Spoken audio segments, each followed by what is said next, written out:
Belajar dari wanita salehah dulu dan kini. Oke, kita mulai dari yang dulu-dulu.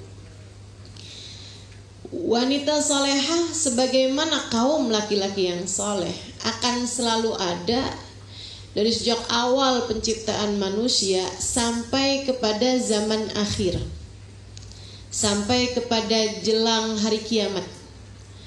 Kalau udah jelang hari kiamat, itu yang hidup hanya Al-Fajir Ibnul Fajir, orang yang buruk, anaknya orang yang buruk.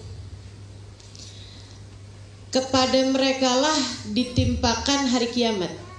Jadi selagi masih ada orang yang baik, kiamat masih belum akan terjadi. Jadi gak usah takut-takut, jangan-jangan besok kiamat. Masih jauh kiamatnya. Ustazah yakin saya.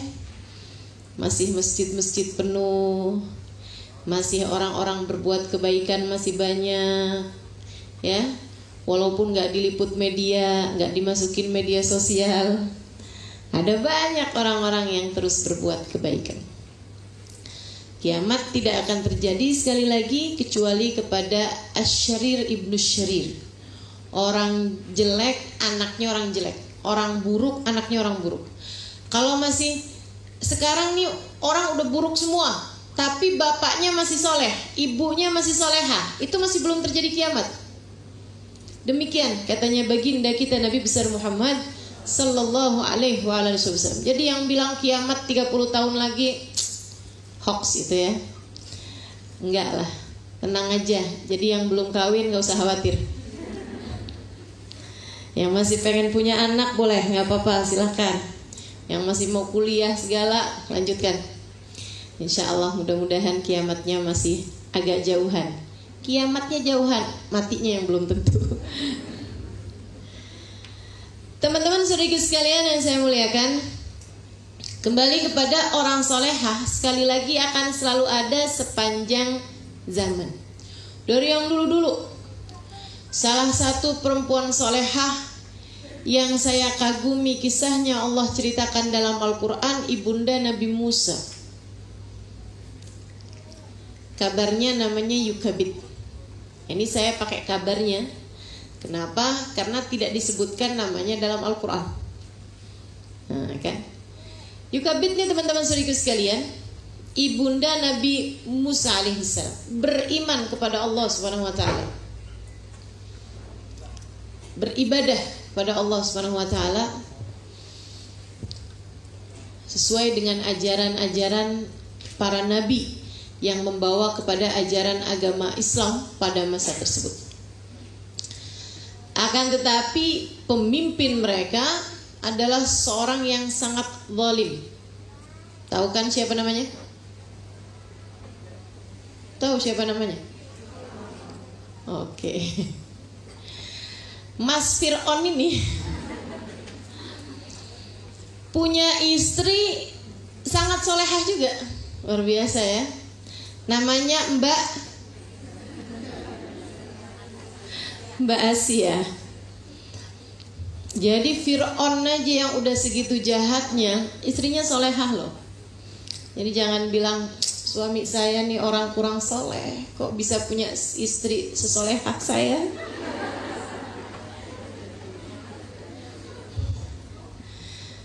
Yaitu Fir'aun aja segitunya, istrinya solehah teman-teman.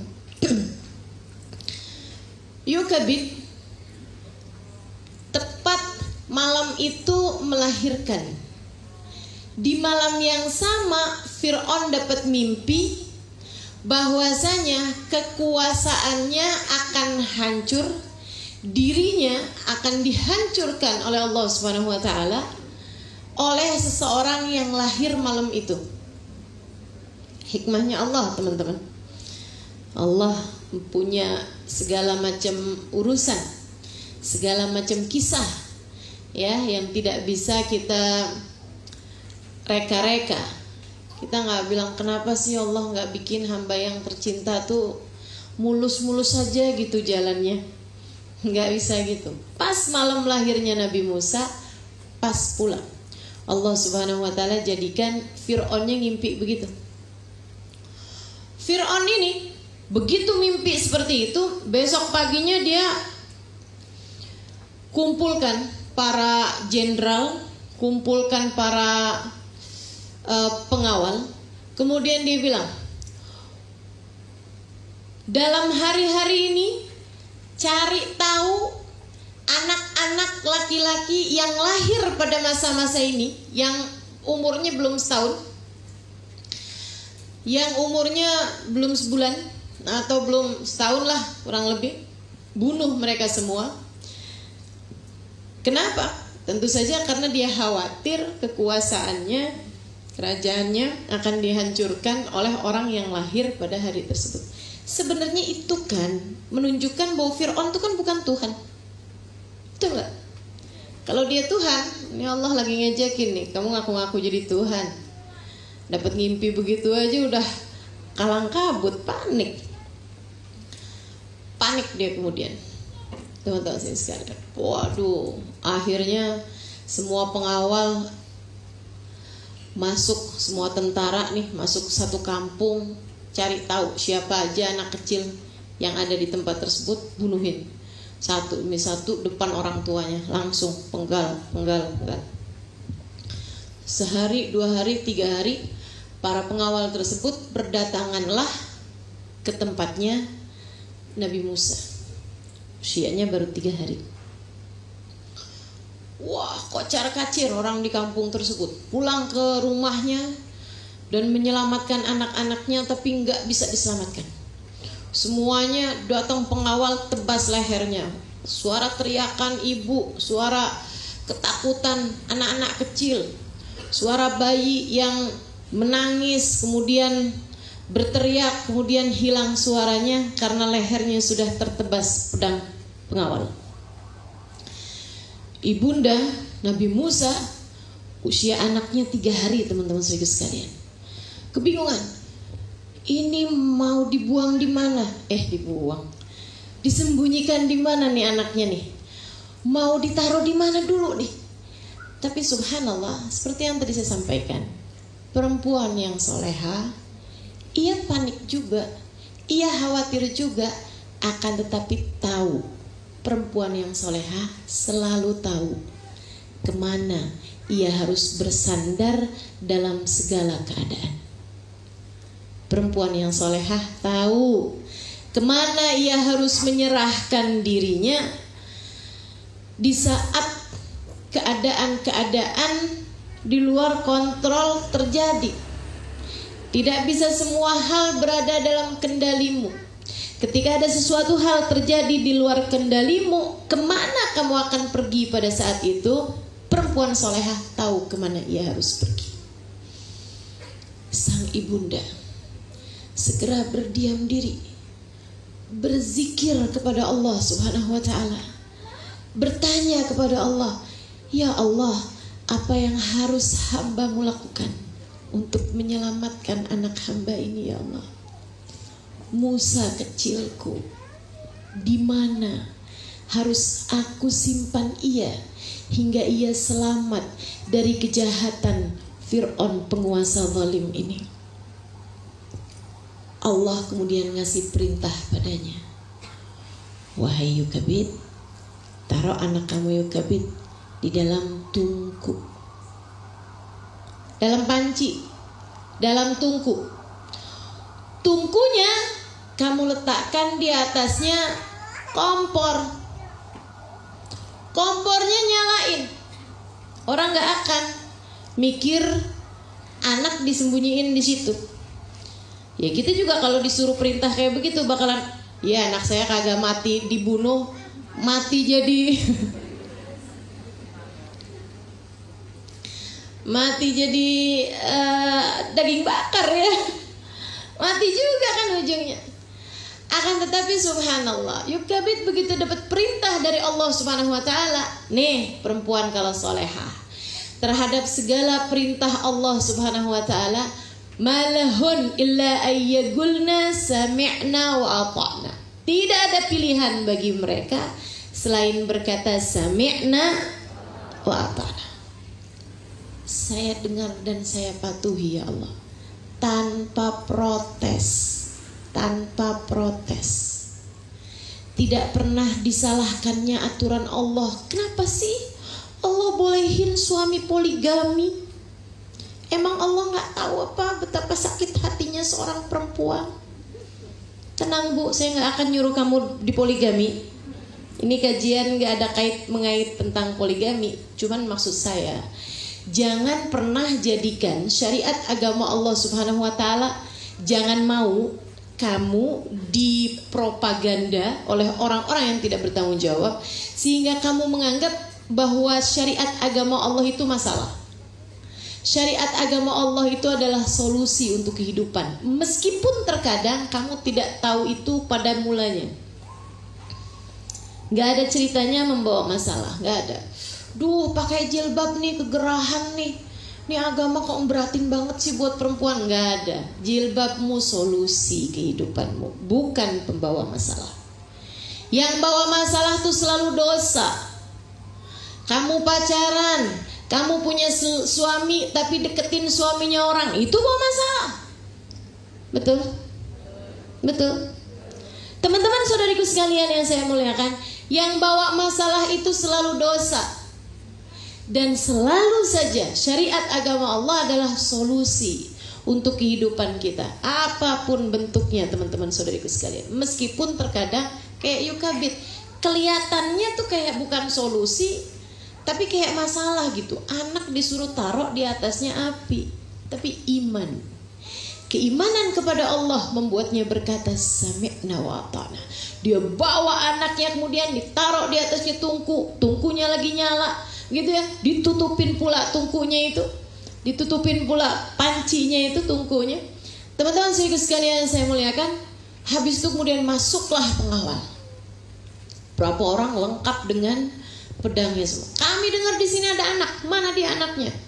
Dilihat masuk ke kamar, bongkar-bongkar lemari, sampai naik-naik ke atas atap, diperiksa, mungkin ada kesimpan anaknya di situ, gitu ya. Dilihat sampai di bawah-bawah, barangkali ada ruangan bawah tanah atau misalnya di bawahnya ada apa gitu yang bisa diletakkan anak di situ. Enggak ketemu juga gitu kan. Lihat lagi, katanya di sini ada anak, cari-cari lagi mereka, dan mereka berulang-ulang kali melewati tungku yang sedang menyala tersebut, tapi tidak pernah menyangka bahwa sang ibunda meletakkan anaknya di sana dengan petunjuk Allah. Mereka membuat tipu daya, tapi Allah punya tipu daya, dan tipu daya Allah Subhanahu wa Ta'ala selalu menang di atas tipu daya siapapun. Teman-teman sekalian, kemudian mereka pun keluar dalam keadaan kecewa. Ibundanya nggak langsung ambil anaknya, takutnya mereka balik lagi. Udah selang berapa lama mereka lihat pasukan semua udah pergi, barulah kemudian ibunda mengangkat anaknya. Masya Allah, tidak terluka sedikit pun, tidak tergores sedikit pun, tidak tersakiti sedikit pun. Begitu dibuka, anaknya dalam keadaan nyaman, tenang. Kalau kamu serahkan segala sesuatu kepada Allah, teman-teman saudariku sekalian, seperti itulah yang akan terjadi. Kenapa ada banyak kesalahan dalam hidupmu? Kenapa ada banyak penyesalan dalam hidupmu? Karena kamu tidak menjadikan Allah sebagai pemutus dalam kehidupanmu.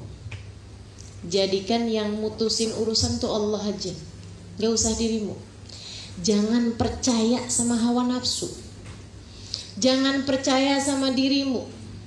Saya pernah tulis, orang bilang percaya dirilah, guru saya bilang jangan percaya sama diri, percayalah sama Allah. Dirimu lemah, dirimu bodoh, akan tetapi Allah maha kuat dan Allah maha mengetahui segala sesuatu. Kalau kamu dilamar sama seorang laki-laki, jangan kemudian kamu lihat nih roman-romannya mukanya baik apa enggak. Jangan kamu lihat, tunggu dulu dia bawa apaan, bawa mobil, bawa motor. Jangan kamu lihat handphonenya mereknya apa, atau pekerjaannya apa gitu. Jangan lihat begitu. Akan tetapi Lihat apa Ustazah? Lihat agamanya? Enggak juga, kamu nggak bisa tahu. Kamu nggak bisa tahu juga. Terus mesti kayak gimana? Beristikharahlah. Tapi yang seperti ini nih jarang dikerjakan oleh perempuan-perempuan zaman sekarang. Karena bahkan udah jarang laki-laki datang ke rumah untuk melamar tanpa berkenalan terlebih dahulu, deket lebih dulu sama anaknya. Malah pertanyaannya bukan yang, "Mah, udah pernah belum sih mah saya ada yang lamar?" Pertanyaannya malah bukan kayak begitu, tapi orang tuanya yang nanya, "Nak, kamu belum punya pacar untuk kamu kenalin sama mama?" Kamu menjadikan hawa nafsumu sebagai pemutus. Makanya salah semuanya hidupnya. Banyak salahnya maksud saya. Hidup kamu karena sering kali pemutusnya adalah hawa nafsu. Makanya sering kita lihat orang sebelum kawin pengen kawin, abis kawin pengen cerai. Betul? Ada? Di sini ada? Siapa yang begitu? Sebab pemutus segala sesuatunya yang dipakai adalah hawa nafsu. Kalau udah hawa nafsu yang main, dikomporin sama setan, ditunggangin sama setan, hidupmu jadinya bersama dengan setan. Teman-teman saudariku sekalian yang saya muliakan, kamu jadi junud setan, jadi akwan setan, jadi teman-temannya setan, jadi bala tentaranya setan. Setan terus bisikin di telinga kamu. Segala apapun pemutusnya adalah setan. Ya udah, kayak nggak tahu setan aja. Setan kan gitu itu modelnya. Disesatkannya kamu, disalahkannya jalan kamu, disengsarakannya hidupmu, hingga kamu dipastikan nanti kelak sebagaimana di dunia kamu telah bersama dengannya, di hari akhirat pun kamu kelak bersama dengannya. Na'udzubillah min dzalik. Teman-teman saudariku sekalian yang saya muliakan, nih, jangan biarkan pemutus segala sesuatu hawa nafsu. Kalau lagi ada masalah sama suami, jangan biarkan hawa nafsu yang memutuskan. Tapi suami kondisinya udah begini Ustazah, sebegini parahnya, udah sampai dengan mabuk-mabukan, main perempuan, sholat nggak dikerjain, apa semuanya itu. Aduh Ustazah, nggak tahan saya Ustazah, saya mau cerai aja sama dia. Tunggu dulu. Dulu kamu kawin karena hawa nafsu, sekarang kamu pisah karena hawa nafsu. Tanya, sama siapa nanyanya Ustazah? Sama orang pinter? Nggak ada orang pinter. Orang pinter itu orang yang ngerti hukum, bukan orang yang bisa tahu urusan-urusan di masa depan.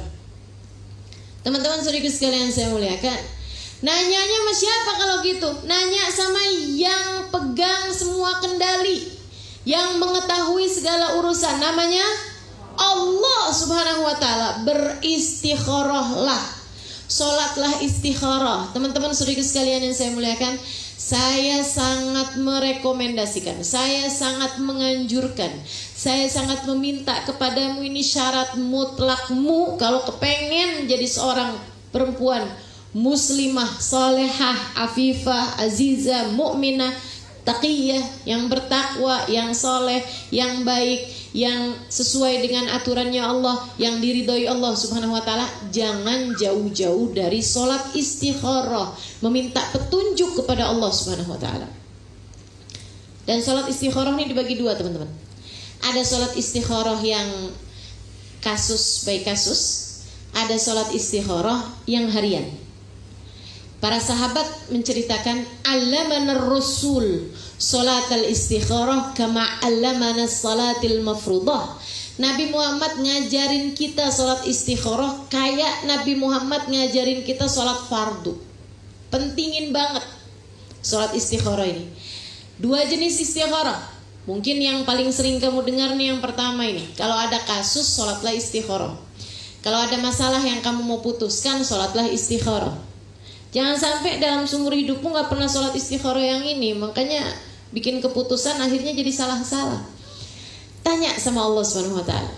Misalnya itu tadi ya, adik-adik ini ada yang lamar, minta cari tahu, Mau mutusin kerja, minta cari tahu sama Allah. Bagus nggak sih ya Rob saya kerja di situ?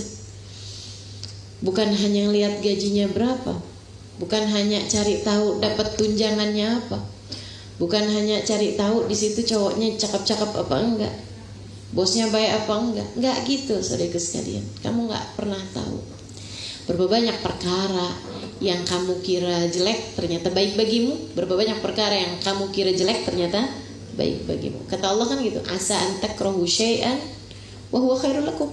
Berapa banyak perkara yang kalian benci ternyata baik buat kamu. Berapa banyak perkara yang kamu sukai ternyata buruk bagimu. Mau pindah rumah, mau pindah kota, mau tinggal di mana, istikharah teman-teman, istikharah. Sholat 2 rakaat sebelum tidur. Kalau udah beneran ngantuk aja sholatnya. Artinya kalau kamu masih mau ngerjain yang lain-lain, masih mau nonton Ikatan Cinta, masih mau ngobrol, masih mau ada yang dikerjakan, makan dan lain sebagainya, udah gak usah sholat dulu gitu. Nanti kalau udah beneran ngantuk, gak ada lagi yang mau dikerjain, wudu, sholat 2 rakaat. Usolli sunnatal istikharah rakaatain lillahi ta'ala. Habis selesai sholat, angkat tanganmu ya Allah. Engkau tahu, aku gak tahu. Engkau ngerti, aku gak ngerti. Ya Allah, jika engkau tahu urusan ini baik bagiku, urusannya urusan apa? Ya terserah apa yang kamu mau tanya ini. Kalau saya nikah sama dia ini baik ya Allah, atau kalau saya bercerai sama dia ini baik ya Allah.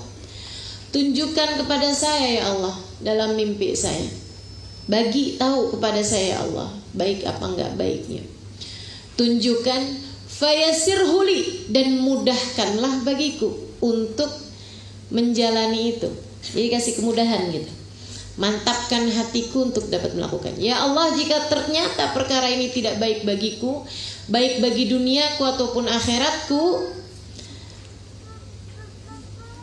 untuk masa sekarang ataupun yang akan datang, diriku ataupun seluruh keluargaku, ya Allah, jika memang tidak baik, maka beritahu aku ya Allah lewat mimpiku, dan jangan jadikan aku menjalaninya, jangan beri kemudahan untuk menjalaninya, halangkan aku darinya, dan berikan kemantapan aku untuk meninggalkannya. Ninggalin pekerjaan tersebut, ninggalin dilamar orang tersebut gitu kan, ninggalin nikah, seperti itu. Kemudian usahakan untuk tidur dalam keadaan punya wudu, dan sebelum tidur itu jangan mikir-mikir mudah-mudahan hasilnya bagus, nyari kerjaan sekarang susah, mudah-mudahan hasilnya bagus, tuh cowok cakep dah pokoknya. Jangan gitu. Biarkan yang memilihkan untukmu adalah Allah SWT. Ustazah dapat hasilnya, dapat. Ustazah pernah kerjain, sering. Jangan salah ya, sering. Sebab menurut saya tidak punya cukup keberanian untuk menjalani kehidupan saya sesuai dengan mau saya. Maka saya biarkan sang pemilik saya untuk menentukan untuk saya yang terbaik untuk saya jalani. Yang namanya hidup teman-teman sekalian, kalau ada pemandunya kan enak. Kalau nggak ada pemandunya kan nyasar-nyasar, betul? Maka biarkan Allah memandu hidupmu seperti mana Allah telah memandu hidupnya Yukabid. Nah, istikharah yang kedua, ini teman-teman bisa lakukan setiap pagi. Yang tadi itu kerjain kalau bisa malam Jumat. Kalau belum dapat jawabannya, ulang lagi besok harinya, besok malam. Belum dapat jawabannya, ulangi lagi besok malam. Belum dapat jawabannya, ulangi lagi besok malam. Insya Allah sih nggak sampai seminggu kamu udah akan dapat jawabannya. Tapi dikerjakan berketerusan selama seminggu lah kurang lebih. Saudara sekalian, kalau udah dapat jawabannya jangan tawar-tawaran. Kok hasilnya jelek ya? Mungkin istikharahnya yang kurang pas. Dah nggak ada begitu, nggak ada. Kalau sudah kamu beristikharah sesuai dengan aturan Allah, keluar jawabannya, itu adalah jawaban dari Allah Subhanahu wa taala. Nah, istikharah yang kedua kamu bisa kerjakan setiap pagi. Barengan sholat duha. Bahkan ada kata guru saya Al-Hikmah bin Hafid yang ngerjainnya barengan sama qobliyah subuh. Nah tapi ya selama ini yang sering banyak dilakukan bersama dengan sholat duha. Jangan berani keluar rumah, jangan berani beraktivitas urusan segala macam sebelum beristikharah ini. Istikharah yang kedua ini bukan ada kasus, enggak. Ini istikharah umum aja, bukan istikharah khusus, istikharah yang umum. Salat 2 rakaat usolli sunnatal istikharah, rakaatain lillahi ta'ala, Allahu akbar, salat 2 rakaat. Bacanya apa Ustazah? Bebas suratnya. Yang penting bukan surat tanah, surat nikah ya. Habis selesai salam dari sholat, angkat tanganmu. Ya Allah, ada satu hari ini Engkau berikan lagi padaku untuk aku jalani sebagai seorang hamba-Mu. Maafkan hamba-Mu ini ya Allah, tidak mengerti bagaimana menjalaninya tanpa petunjuk darimu. Maka bimbing hamba ya Allah, biar berbuat yang benar, berbicara yang benar, berfikir yang benar, berniat yang benar, mengajak kepada kebenaran dan diajak menuju kebenaran.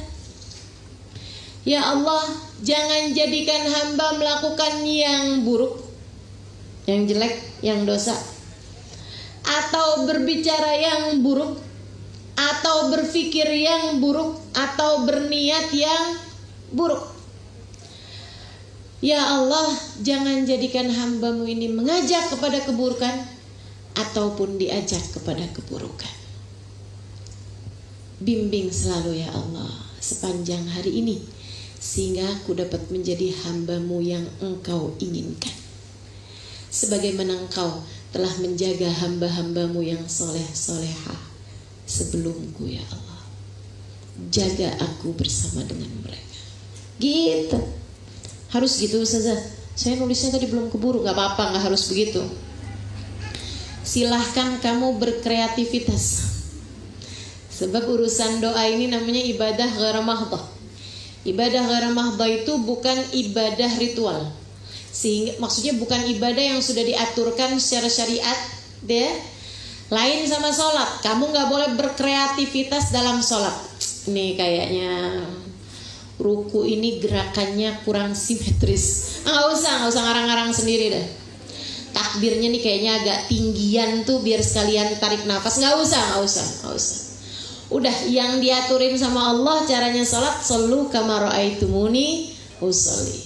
Puasa juga gitu. Udah sesuai aturannya dari subuh ke maghrib. Udah nggak usah diatur-atur lagi. Kayaknya maghrib kurang cukup dah.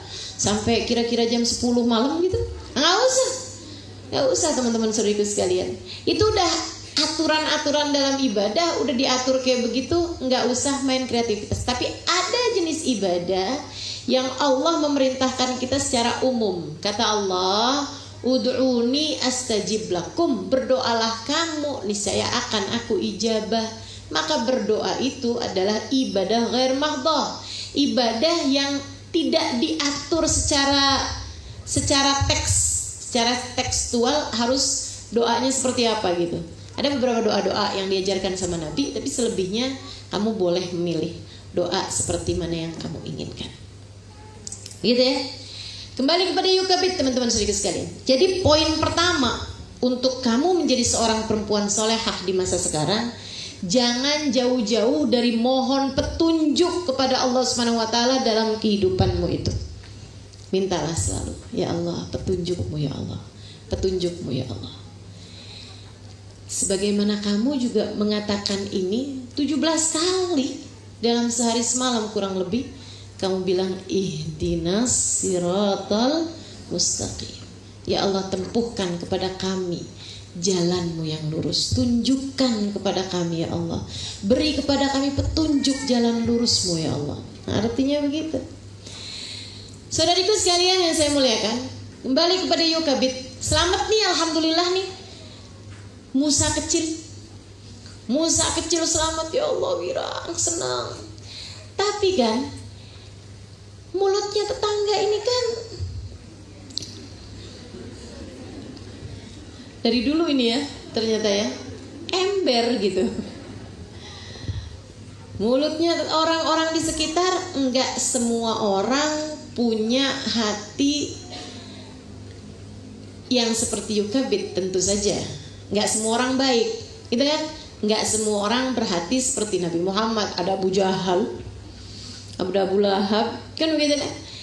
Mungkin ada di antara tetangga itu kan yang anaknya ditebas batang lehernya. Begitu ngelihat, kok Musa selamat nih, enak aja. Gak bisa gitu, saya laporin pokoknya. Biar saya kehilangan anak. Yukabid juga gitu. Jadi Yukabid paham betul, ya Allah, nih esok atau lusa kabar tentang anak saya pasti bakalan sampai juga ke sana, ke penguasa, ke Fir'aun. Jadi bagaimana hambamu ini harus menyelamatkan Musa, ya Allah. Istikharah lagi, tanya sama Allah, ya Allah, Musa biar selamat saya apain ya Allah? Sembunyiin di hutan apa, dijagain sama beruang? Jadinya siapa tuh? Marsha.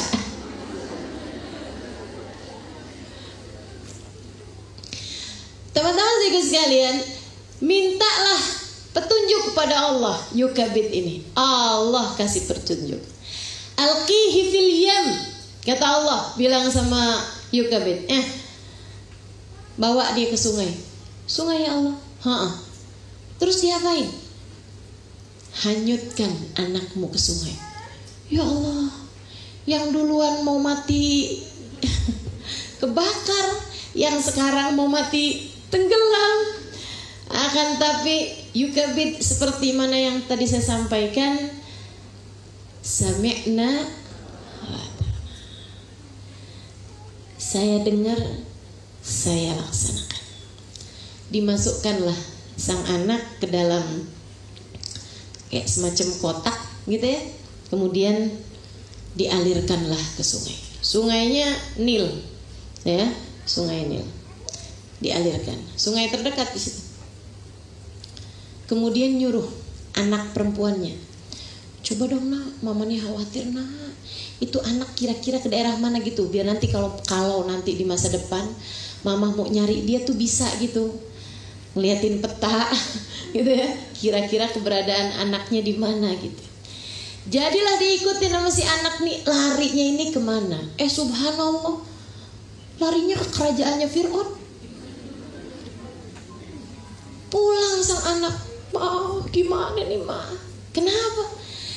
Musa malah masuknya ke ini ke kerajaannya Fir'aun. Aduh nak, gimana ya nak? Tapi kan itu perintahnya Allah nak. Bersama dengan perintahnya Allah kita tidak akan pernah celaka. Ingat? Bersama dengan menjalankan perintah Allah kita tidak akan pernah celaka. Jalankan perintah Allah dan kamu akan selamat, teman-teman sekalian. Tidak di dunia, tidak pula di hari akhirat. Selamat. Udah, jalanin aja perintah Allah, selamat. Kamu jaga hati, kamu jaga pikiran, kamu jalankan perintah Allah, selamat kamu dunia dan akhirat. Selagi Allah bersamamu, Allah lah sang pemberi keamanan dari segala ketakutan. Masuk tuh, beneran dah tuh. Asiyah lagi mandi ceritanya. Kan orang mandi dulu kan di sungai, walaupun permaisuri. Tapi jangan dikirain itunya sama tempatnya gitu ya. Wow, cakep banget dah tuh tempat pemandiannya Asia. Kan istri raja gitu, raja terbesar pada masa tersebut. Asia lagi mandi, tahu-tahu kelihatan dari kejauhan. Ada apaan tuh? Diambil sama Asia. Pas dibuka, lucunya, kata Allah, aku letakkan dalam hatinya rasa cinta. Aku letakkan dalam hatinya rasa sayang. itu ternyata senjata terbesar kehidupan umat manusia. Senjata terbesar menjadi seorang ibu, cinta. Cintai anakmu. Senjata terbesar seorang istri kepada suaminya, cinta. Membuatnya bisa ngerjain apa aja pokoknya asal cinta. Teman-teman kan biasa nonton film India biasanya kalau begini ya. Film India, film Korea tuh kayaknya pokoknya demi untuk yang tercinta, wah udah deh apa aja, gunung kan ku seberangi, gunung kan ku daki, laut kan ku seberangi. Terus ditanya, kamu kok nggak jadi pergi ke sini, gerimis? Saudariku sekalian yang saya muliakan, cinta tuh menjadikan, subhanallah, dapat membuat seseorang dapat melakukan hal-hal di luar nalar. Begitu dia lihat laki perempuan ya, pas dibuka, laki-laki. Waduh, gimana nih Mas Fir'aun ini ya urusannya, kan semua bayi-bayi dibunuhin gitu. Akhirnya kemudian masuk sambil dibawa nih, udah siapin jawabannya. Oke.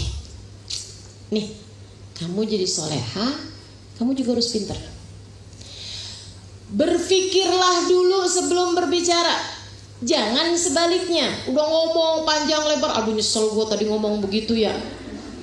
Duh nyesel dah saya tadi ngomong begitu, duh gimana sih. Wah habis ini urusannya berat nih. Nih dia nih. Kalau si Asia ini teman-teman saudaraku sekalian, dia adalah seorang perempuan yang tidak hanya soleha seperti yang tadi saya sampaikan, tapi juga otaknya jalan gitu. Sebelum ngomong udah dipikirin dulu nih, nanti kalau Fir'aun tahu, kan nggak mungkin nggak tahu juga, orang tinggal barengan kok, serumah sekamar, mau nggak tahu gimana ceritanya, mau disembunyiin di mana nih anak gitu. Dia kan bisa tahu juga. Kata Fir'aun, apa tuh Asia? Saya dapat hadiah. Tunggu dulu, itu apa? Oh, anaknya itu ya, anak bayi ya. Coba lihat, laki-laki apa perempuan? Langsung buka pedangnya. Kalau anak laki saya penggal dia. Tunggu dulu dong Mas Fir'aun. Gak gitu caranya. Sekarang gini. Kamu sama saya sama-sama tahu bahwa kalau takdir itu sudah ditentukan, kamu mau, kamu gak mau, kan pasti terjadi juga. Takdir bahwa kerajaannya akan direbut oleh seseorang anak yang lahir pada malam tersebut itu loh. Kan itu kan mau gak mau kan akan terjadi juga tuh takdir. Iya benar, kata Fir'aun. Dia bilang, dan kalau itu adalah takdirmu, anak ini bagaimanapun pasti akan terselamatkan. Kalau ternyata dia itulah anak ini nih, dan emang benar ternyata kan, kalau ternyata itu adalah anak ini, sekurangnya kamu gak usah susah-susah nyarinya. Iya juga ya. Saya bilangin ya sama semua istri di sini, suamimu nggak Fir'aun amat. Fir'aun aja masih bisa dibujukin sama Asia. Fir'aun aja masih bisa dibujukin loh sama Asia. Kamu masa sih nggak bisa membujukin suamimu? Sekedar mau hadir ngaji aja nggak dapat izin. Sekedar mau hadir pengajian aja nggak dapat izin. Nah itu kan saya nggak nyalahin suaminya, tuh seringkali itu saya nyalahin, mohon maaf, istrinya yang nggak pinter-pinter ngebujukin suaminya. Tapi coba setiap abis pulang ngaji senyumnya lebih lebar, ngurusin suaminya lebih jelas, adabnya lebih terjaga, kata-katanya lebih santun. Ini kok kayaknya istri saya sekarang agak ada peningkatan ya ini ya, naik level. Tanya gitu kan, kamu habis dari mana sih? Habis ikut itu, hadir majelis siapa? Ustazah Halimah Idrus. Wah bagus. Kalau kapan-kapan dia dengar, besok ada majelis loh, saya boleh hadir ya? Siapa yang ngisi? Ustazah Halimah. Hadir. Gitu. Teman-teman saudariku sekalian yang saya muliakan, jadi tuh menurut saya hati siapapun tuh sebenarnya masih bisa dibujukin, apalagi hati suamimu. Bujukin, bukan omelin. Ustazah, suami saya tuh ustazah, ya Allah, nggak mau sholat sampai sekarang. Saya udah bangunin ustazah, saya udah tegur, udah amar ma'ruf nahi mungkar, nggak mau sholat juga nih ustazah. Ya Allah ustazah, gimana caranya? Saya kalau ditanya gitu kan, saya bilangin gitu, suamimu nggak sholat nggak jadi tanggung jawabmu loh. Oh ya gitu ustazah. Jadi kalau suami kamu nggak sholat, kamu nggak dosa loh. Oh gitu ustazah. Kamu ngomelin suami dosa loh. Maksudnya ustazah? Kamu tuh teman-teman saya sekalian, nyuruh suami sholat pakai ngomel, padahal suami sholat, suami nggak sholat, kamu nggak dosa, kamu ngomel sama dia dosa. Ini kan salah-salah mikirnya nih. Betul. Jadi kalau suami nggak sholat dibiarin aja, Ustazah. Ya, bukan gitu juga. Bangunin dengan cara yang baik, kan gitu ya. Ajakin sholat dengan cara yang baik.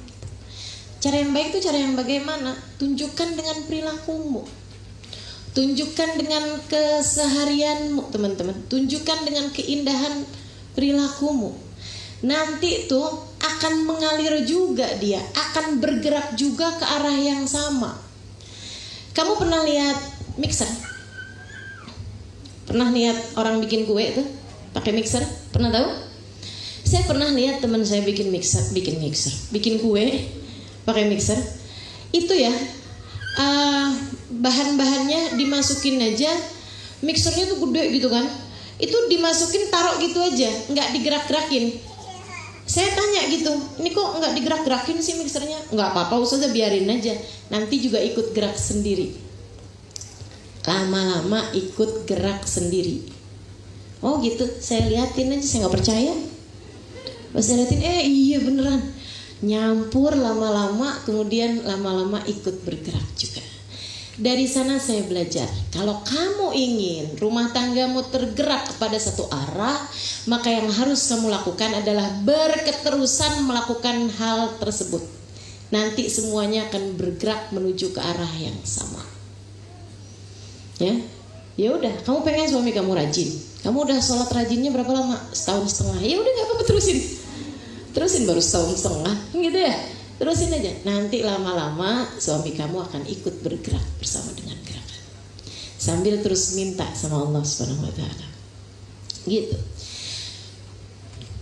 Akhirnya kemudian katanya Fir'aun, tapi nanti kalau anak ini bertingkah bagaimana? Ya itu bebas dah Fir'aun, bebas mas, kamu boleh ngapain aja, kan anaknya juga di sini. Oh ya udah kalau gitu, maka tinggallah Musa di tempatnya Fir'aun. Kebayang gak sih? Dan kabarnya Nabi Musa itu kan anak yang cerdas. Anak yang cerdas itu teman-teman saudaraku sekalian, tingkahnya banyak. Jadi kamu jangan bilangin anak yang tingkahnya banyak tuh anak yang nakal. Itu anak yang cerdas, anak yang kreatif. Jadi itu Nabi Musa sering banget dah, dia naik-naik ke badannya Fir'aun, cabutin jenggotnya. Cabutin jenggotnya, Masya Allah. Itu Sayyidina Musa alaihissalam. Hari itu kan anak nih kan harus dikasih makan dong. Begitu Fir'aun setuju, Asiyah cari tahu siapa nih diantara istri-istrinya pengawal atau istrinya jenderal, istrinya menteri yang sedang punya anak kecil. Panggilin semuanya yang lagi pada punya anak yang menyusui. Tolong dong susuin anak saya. Allah bikin faharamna alaihil maradi', kata Allah, maka aku halangkan ia dari semua tukang-tukang susu. Setiap kali masuk mulutnya Musa tuh lepeh lagi,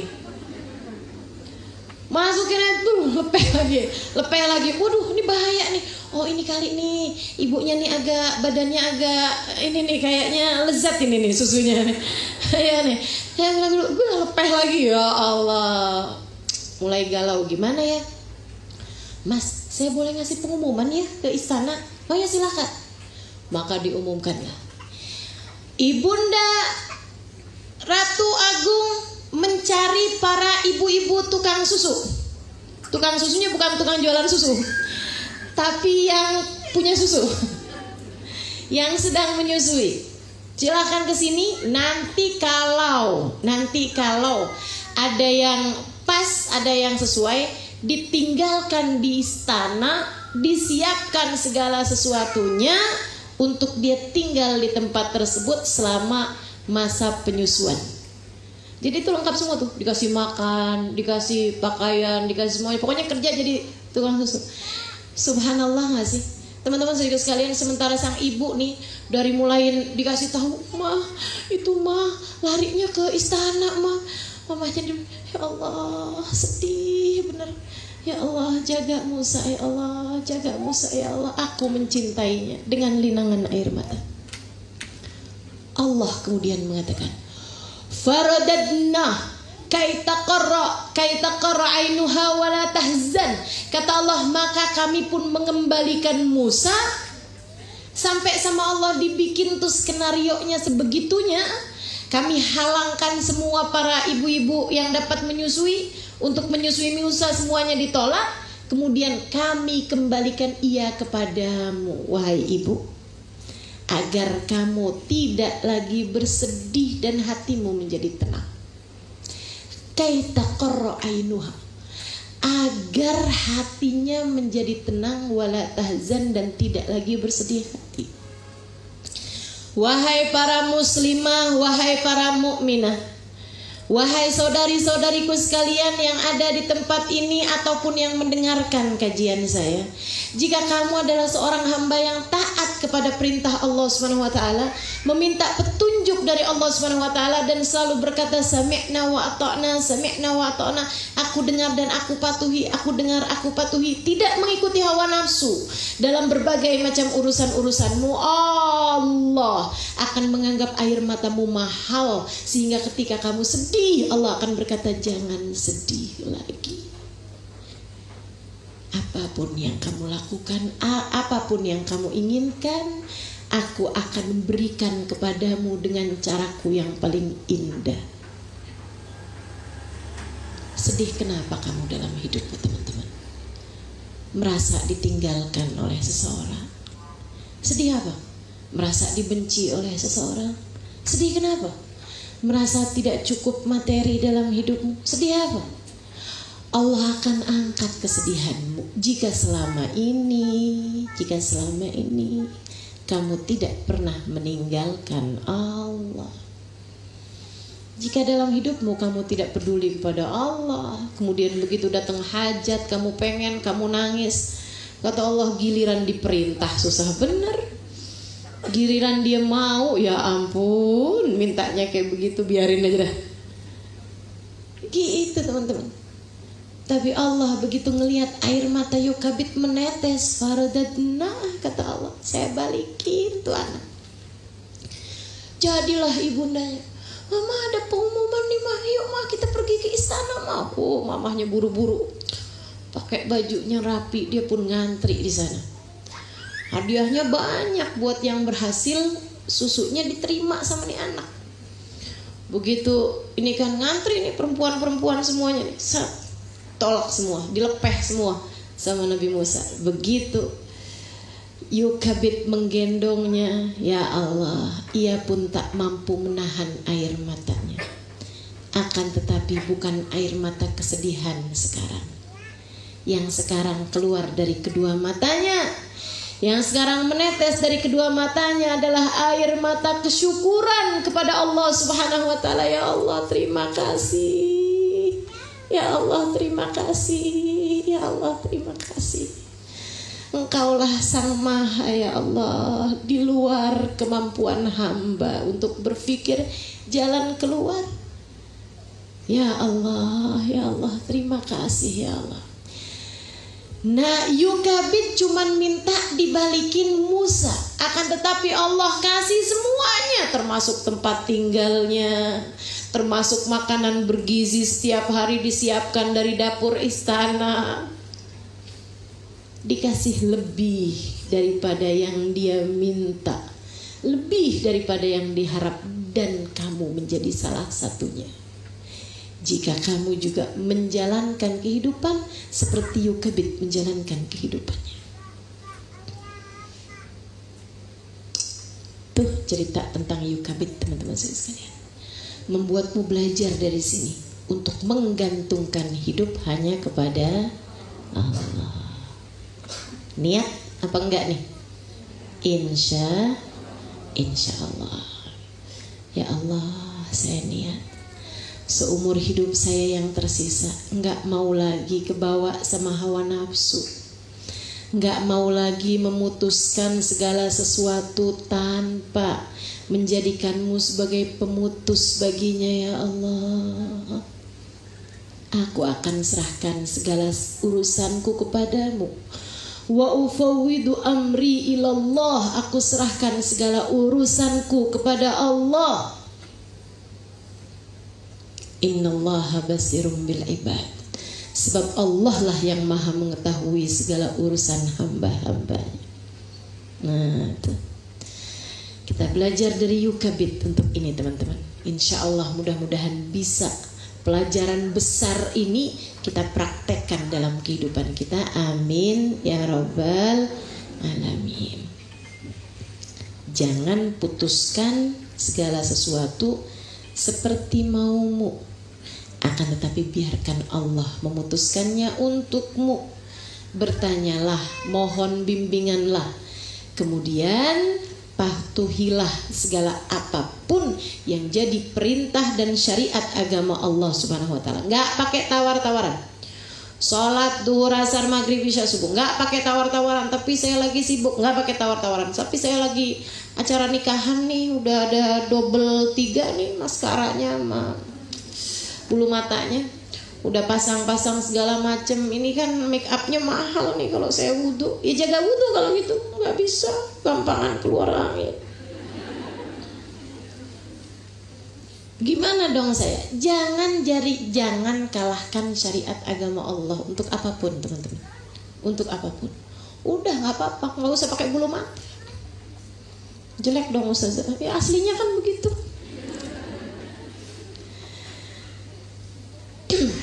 Saudariku sekalian yang saya muliakan, patuhi perintah Allah Subhanahu wa taala. Kamu kerjakan 2 hal tersebut, minta petunjuk dari Allah, patuh kepada apapun perintah Allah Subhanahu wa taala, Allah akan berikan kepadamu lebih daripada apa yang kamu mau.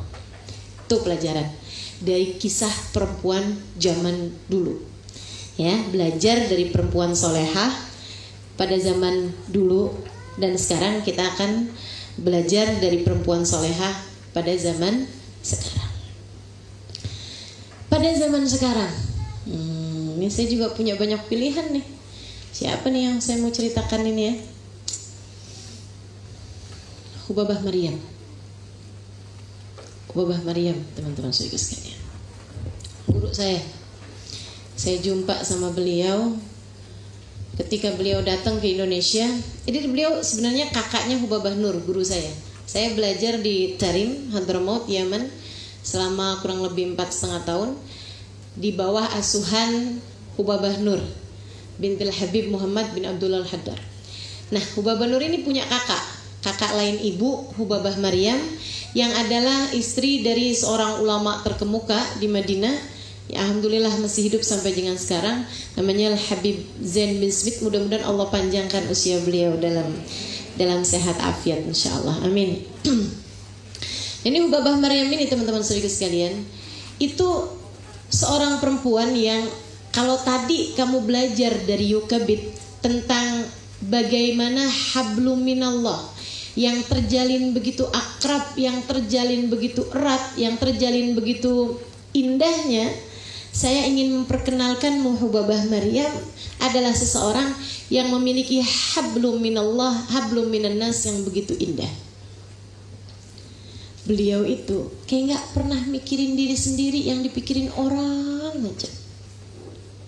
Sampai-sampai begitu masuk ke Indonesia nih, misalnya datang dari Madinah ya beliau, saya jemput di bandara. Itu pertanyaan beliau udah langsung, Halimah, saya mau nuker duit di mana nih? Standar. Hampir semua orang kalau pergi ke negara asing, nyari tukeran duit, kan gitu ya, nyari money changer. Tahu saya, semuanya juga pasti kayak gitu. Cuman yang beda, kalau kamu nukerin duit mau apa? Mau belanja pasti. Hubabah Maryam, Halimah, saya nanti tolong ya tukerin duitnya nih ya, tapi tukerin duitnya jangan gede-gede, maksudnya jangan pecahan 100 ribuan gitu. Emang berapa pecahan berapa Bapak? Yang cukup buat makan sekali makan gitu, makan sama lauk pauknya. Saya bilang ya 20 ribu udah enak kayaknya Bapak. Ya udah kalau gitu tukerin segituan. Buat apa Bapak? Buat sedekah nak. Sampai Hubabah tuh pernah bilang sama saya, kamu beruntung loh Halimah tinggal di Indonesia. Saya bilang emang kenapa Hubabah? Di Indonesia banyak pengemis. Lah, heran banget saya. Baru ini saya dengar ada orang yang menganggap keberuntungan saya tinggal di Indonesia adalah karena di Indonesia banyak pengemis. Aneh banget kan? Saya maksud Hubabah gini, iya di negeri kamu tuh kan banyak orang miskin, banyak orang fakir miskin. Iya oke, itu betul, itu fakta. Tapi maksud saya, apa keberuntungan saya di sana gitu? Kata Hubabah, kamu nggak susah-susah nak, kalau mau sedekah kan enak. Saya kalau mau sedekah ya Allah, meski pergi dulu ke haram, mesti pergi dulu ke Masjid Nabawi untuk bisa nyari orang miskin. Tetangga nggak ada. Kalau kamu bahkan di rumah bisa diketuk pintu, apalagi kalau Jumat pagi. Banyak bener yang ngetuk pintu saya. Assalamualaikum Bu Haji, sedekahnya Bu Haji gitu. Teman-teman saya sekalian saya muliakan, seneng bersedekah di luar nalar. Saya nggak pernah ketemu orang lebih seneng berbagi daripada Hubabah Maryam. Nanti tuh beliau seringkali diundang makan di rumah orang-orang yang mampu, tentu saja ya, orang-orang kaya gitu kan, dari kalangan pengusaha, dari kalangan orang-orang yang memang berharap keberkahan dari beliau gitu. Itu nanti kalau beliau ke tempat orang tersebut, itu udah janjian sama saya, Halimah nanti kamu pergi ke dapurnya, tanya-tanya sama pembantu di rumah tersebut berapa banyak orang yang kerja di situ, yang kerja jadi pembantu, tukang cuci. Dari situ tuh saya juga tahu bahwa ternyata orang Indonesia nih kalau kaya gila-gila, kayaknya kayak gila. Saya tanya gitu kan, di sini pembantunya ada berapa ya Mbak? Itu orang rumahnya ada 4, suami, istri, anak 2. Saya bilang di sini nih orang yang kerja di sini jadi pembantu berapa orang ya? Mereka hitung 12. Hah, 12? Ya Allah, itu satu orang diurusin berapa orang gitu ya? Mungkin itu sampai nggak sempet nyisir karena disisirin. Nggak gitu juga kan? Masya Allah. Nanti tuh Hubabah saya kasih tahu, Hubabah di sini yang kerja 12. Kata Hubabah ya diem. Itu beliau akan hitung duit gitu, terus kasihin ke saya, bagiin 200-an ribu atau 300-an gitu. Saya akan ke belakang bagiin. Sampai Hubabah tuh nggak kemana. Semua orang pasti akan menyambut kedatangannya.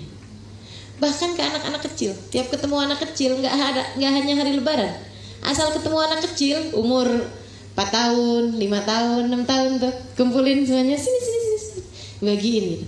Beliau kemudian bawain permen atau coklat, itu beliau sengaja bawa dari Madinah, teman-teman saudara sekalian, cuman buat bagi-bagiin anak kecil.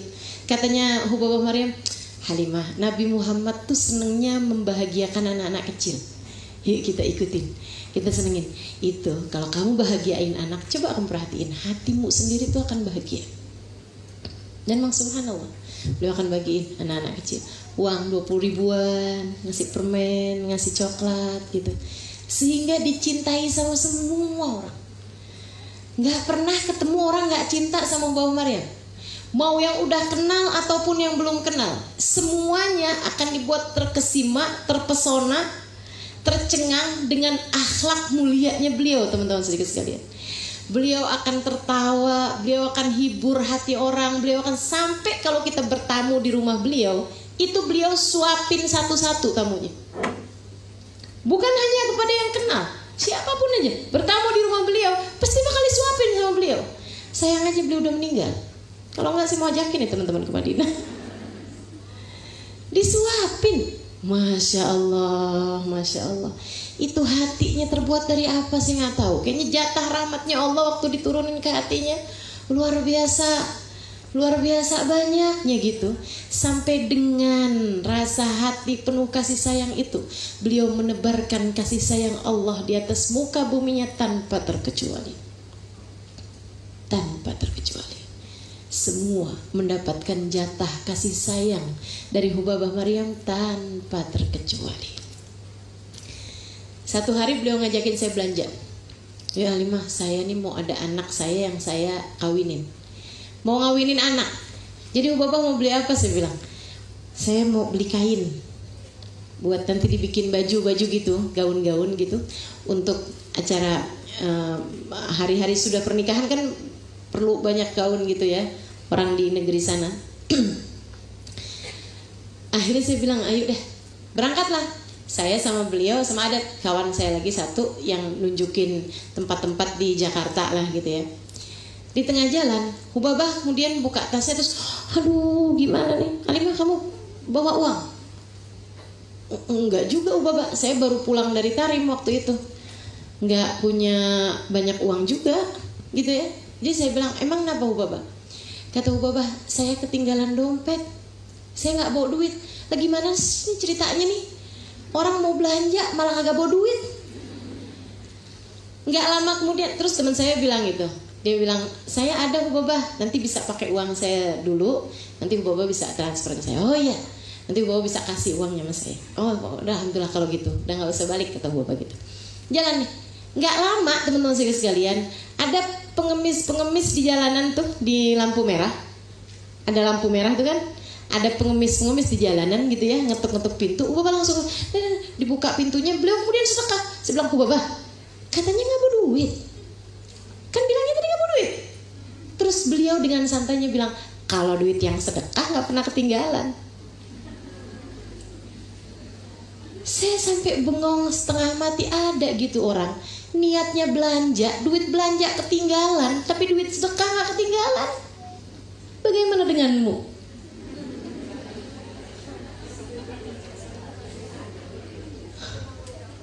Luar biasa teman-teman. Nggak pernah saya lihat di atas muka bumi ini orang lebih senang berbagi, lebih senang ngasih daripada Hubabah Maryam. Nggak pernah ketemu seumur hidup saya sampai dengan sekarang. Mudah-mudahan satu hari nanti saya ketemu yang lebih daripada Hubabah Maryam. Nanti saya ceritain sama teman-teman, insya Allah. Insya Allah. Kesenangannya berbagi luar biasa. Sampai pernah di satu daerah gitu ya, Hubabah lihat ada anak-anak muda zaman sekarang, zaman itu waktu itu ya, itu mulain pakai baju yang robek-robek gitu loh, bawa gitar, nongkrong di jalanan gitu.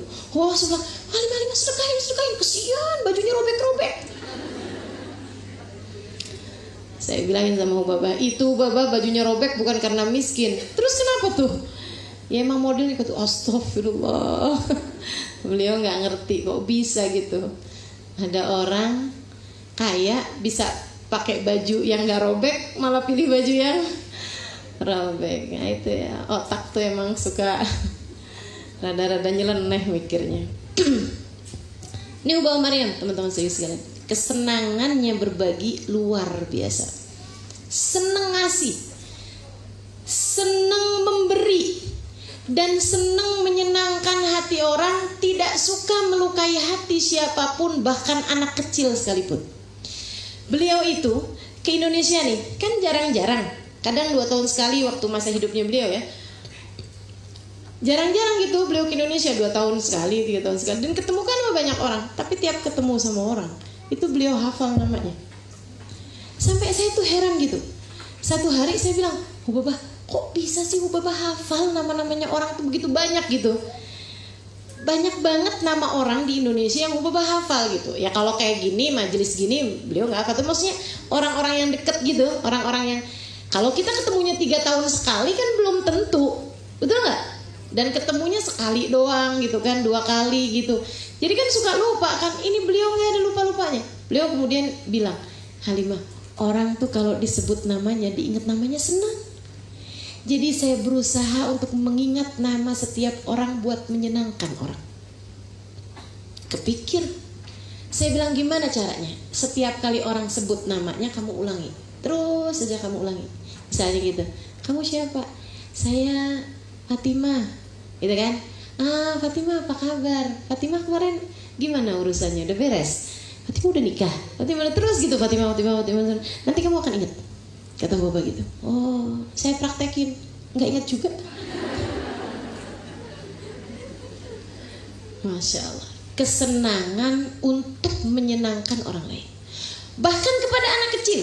Pernah satu waktu kami ada di Surabaya, sohibul bednya itu karena kepengen banget anaknya deket sama Hubabah. Hubabah ada jadwal ke pondok pesantren, anak-anaknya disuruh ikut satu mobil sama Hubabah. Anak-anaknya juga seneng karena Hubabah orangnya memang ya kayak gitu itu. Maksudnya nggak bikin sungkan, nebar kasih sayang gitu. Jadi ini ada anak gitu ya. Ini Hubabah, ini anak tersebut, sampingnya saya gitu. Iya, kayak gitulah posisinya ya. Oh, Hubabah di tengah, anak ini terus saya gitu di samping Hubabah. Anak itu juga di samping Hubabah gitu. Di tengah jalan, namanya anak-anak ya. Saya nggak ngerti juga gimana ceritanya, mungkin dia belum sarapan atau apa, saya nggak paham. Muntah. Yang muntahannya itu jatuh ke bajunya Hubabah. Yang Hubabah itu mau datang nyampe itu mau langsung ngisi kajian. Mau langsung isi kajian di pondok pesantren yang udah ditungguin ribuan orang di pondok pesantren tersebut. Ini bajunya ketumpahan muntahan seorang anak umurnya kayak 9 tahun gitu. Saya tuh udah yang ya ampun, maksudnya udah gak bisa bayangin gitu, kayak apa rasa bersalahnya anak itu, kayak apa gak nyamannya Hubabah gitu kan. Dan biasanya kan kalau secara spontan kayak begitu kan orang akan langsung kelihatan tuh, maksudnya keselnya apa-apanya gitu.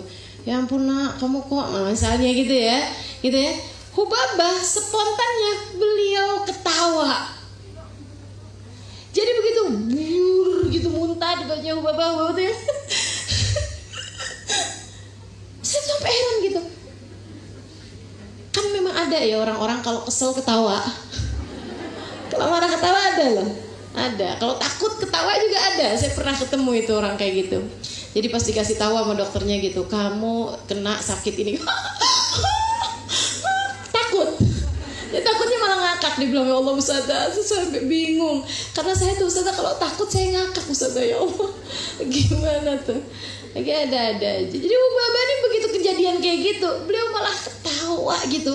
Terus Hubabah begitu habis saya ketawa, beliau bilang kayak gini, ya Allah, saya ingat lagi zaman saya kecil, saya persis kayak kamu nak. Jadi anaknya tuh langsung senyum. Terus dia bilang, maaf bapaknya bilang nggak apa-apa, kamu persis sama kayak saya waktu zaman saya kecil. Saya kalau dibawa kemana-mana sama abah saya sama umi saya suka muntah juga. Dan langsung cair, begitu luas hatinya. Kayaknya tuh yang tumpah ya udah biarin muntahannya aja, hatinya jangan sampai tergores, hatinya jangan sampai terluka. Masya Allah. Begitu nyampe ke pondok pesantrennya, Hubabah langsung pamitan dulu kamar mandi sambilan minta tolong sama saya, tolong Halimah carikan daster atau apapun. Beliau bilang sambil ininya minta tolong dicucikan. Udah santai aja beliau. Beliau kemudian pakai dasternya Sohibul Bednya seneng. Hubabah memberikan kajian dengan pakai baju dari beliau gitu. Baju dasternya beliau, habisnya selesai dipakai sama Hubabah itu disimpen-simpen, gak dicuci-cuci udah. Berkahnya Hubabah tuh hati, saya pengen pinjem hatinya Hubabah Maryam. Kalau lagi ngadepin orang berasa berat-berat, ya Allah pengen pinjem saya rasa hatinya. Bagaimana mungkin bisa memiliki hati seluas itu sehingga tidak ada yang pernah tersakiti dengan ucapannya, bahkan membahagiakan siapapun bersama dengan ucapan beliau. Suaminya, ya Allah, cintanya sama Hubabah Maryam luar biasa. Beberapa tahun sesudah Hubabah Maryam meninggal, saya berjumpa dengan beliau. Saya bilang, Habib, kuluna mushtaqin lakum. Semua orang nih di Indonesia nih pada kangen semua Habib. Masa mata setuju indana. Saya bilang kapan nih Habib mau datang nih ke kita nih. Kita udah kangen semua Habib, semua Habib gitu. Udah tua ya, udah 70-an, 75-an mungkin, sekarang udah 80-an saya rasa. Saya bilang kapan Habib mau datang nih, kita semuanya rindu gitu. Habib Zain kemudian bilang, sejak meninggalnya Hubabah Maryam, istri saya, dia bilang, saya nggak bersemangat lagi untuk pergi kemanapun. Semua tempat hanya akan mengingatkan saya kepadanya. Jadinya saya sedih kalau pergi kemana-mana. Saya jadi mikir, suami saya kalau saya meninggal kira-kira gitu nggak ya? Ya Allah, tercinta di hati suami, ya gimana enggak gitu? Orang modelnya kayak begitu loh, menyenangkan hati siapapun, yang nggak kenal aja bisa disuapin. Anak kecil yang muntah aja bisa disenyumin dengan sebegitu indahnya perlakuan beliau gitu. Gimana dengan suaminya, gimana dengan anak-anaknya?